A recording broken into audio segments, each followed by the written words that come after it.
cooking show for today. Charing!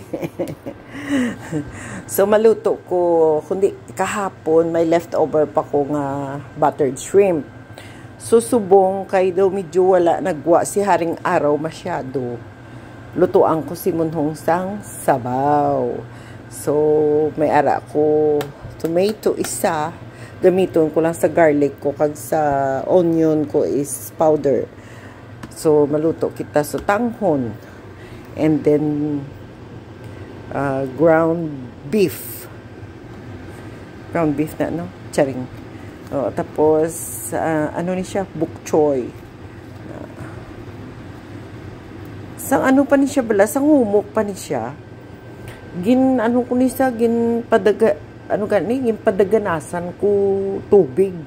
Pero hambal nila, mostly ko noong diri. Doon nakita ko man gani sa mga cooking show sa YouTube, diri sa abroad, Australia, kag sa ano. Doon wala na nila ni ginahugasan. Kay last time, to ginpa-drain ko git siya sa strainer. Wala bilin. So ginpadaganasan ko lang ni sa sang humok, pablangalin sa store. Amo na siya, tapos ginhati ko, 3, kay kami man lang ni Anson. Okay, ma-start ko. Bok choy. Kag may jutay nga. Sutanghon. Let's start. Pinapasagita ang ako niya amo.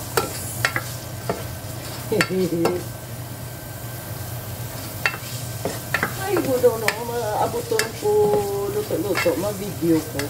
Wala ubra eh. Tani malakat kami. May kantuan kami. Ga-expect nga mo mga ako sa San Antonio. Dali may hara kami nakaschedule nga appointment. Luoy. Ang among mga ako dito. Ang duwa ka chikiting. Ang maliliit. Nagahula dito. Inalipat ang ilang mother maghambal na hindi kami kakadto. Okay. Hindi.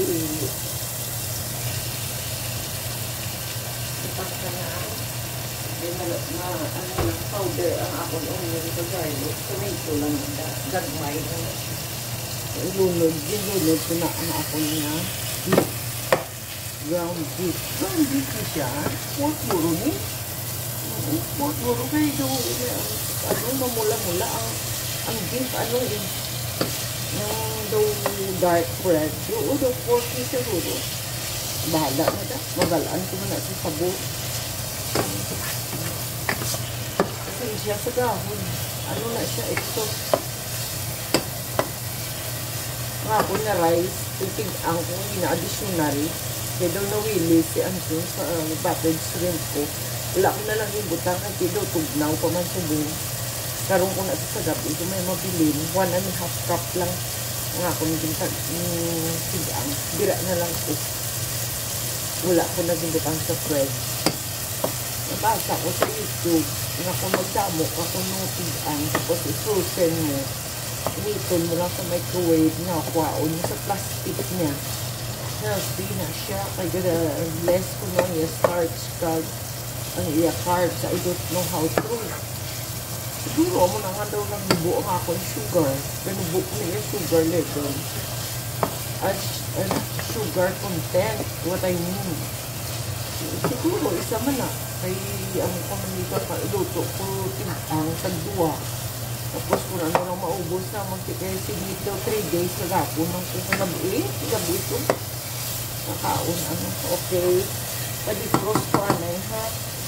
Ang akong kay siya susin. We'll be back later. Okay, butangan ko dutay na tansya-tansya lang soy sauce. Garlic powder. Wala na damo ka ikikan. Onion powder. Okay.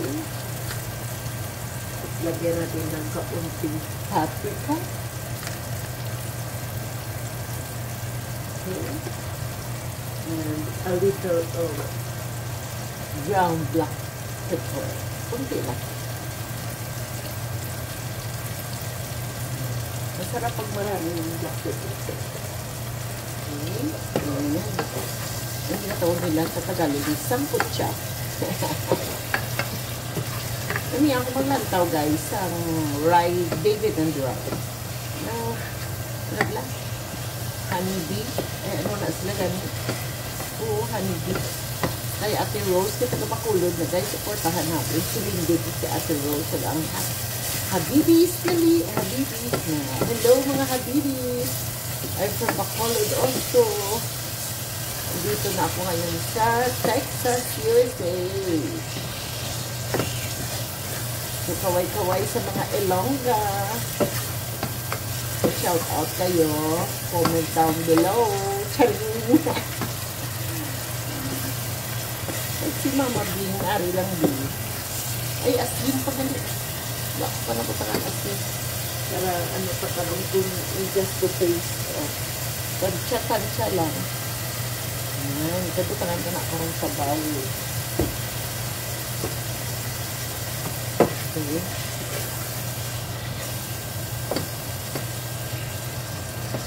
Ayan. At medyo ilutuod din ang karne. At hindi siguro eh. Dali lang yung salutuos. Isahong ko lang maayo. Okay? Balik tayo mamaya. Maya lang.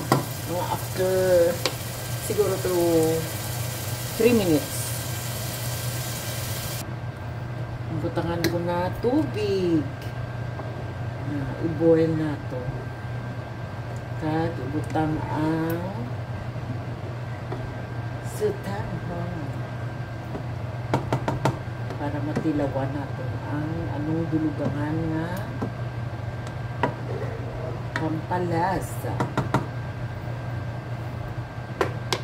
Takpan muna. Mamaya ulit. Lagay na natin yung dalawang ganyan ng vermicelli or sutanghon. Yung cut-cut ko guys para hindi naman mahaba, medyo dumabulunan ka. Okay.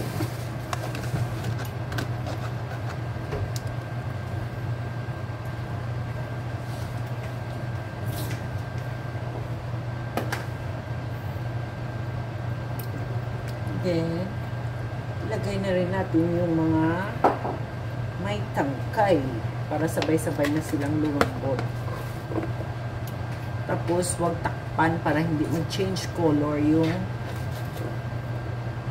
green leafy vegetable. Ganyan daw yan eh. Huwag mo takpan para hindi mag-change. Kasi magba-brown siya. Para matikman na natin ang kulang sa pampalasa. Okay. Woohoo! May sabaw na kami. Ayun. Kung walang sutanghon, basoy ang labas. Walang pichay eh. Bibukchoy. Tikman natin kung ano ang kulang. Okay.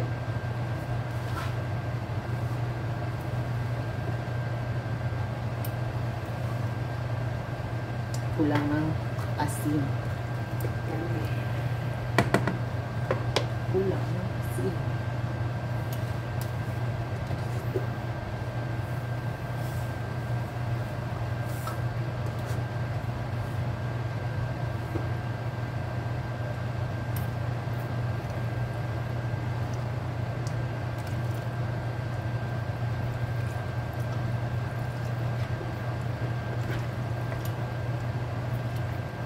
Pwede mo naman takpan, half lang, para mag-ano lang yung init.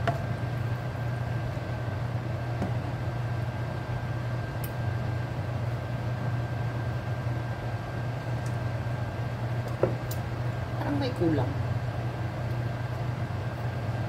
Pepper siguro. Lagyan natin ng kunting. Dagdagan natin ng kunting pepper.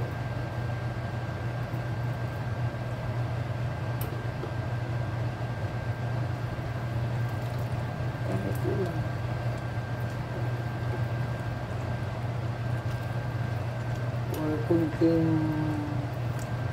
ano ba? Lagyan natin na kunti lang, pampalasa.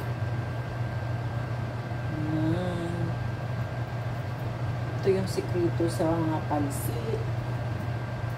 Anything na may noodles, yan ang sikreto.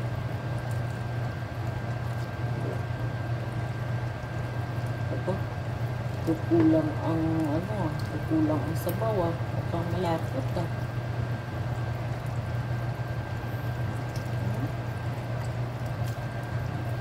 lumapot siya. Pero tama na yun sa amin ng dalawa.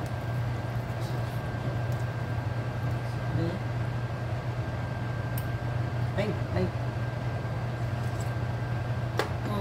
Tamang-tama na. Pagpigan duro ng paprika ay para may kunting nasanay na ako sa kunting may kick.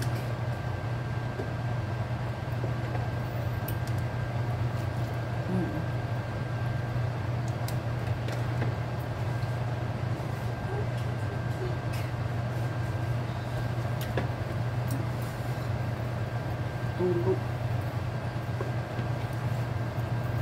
Tikman natin ulit. Tama lang yung sabaw niya para di masyadong lutang. Palalambutin na lang natin yung tangkay ng lutsoy. Tsaka yung sutangko. Okay na. Be? One last try sa sabaw. Okay na. So, lagyan natin ng kunting pahapyaw na takip para naman okay. That's it. That's it na.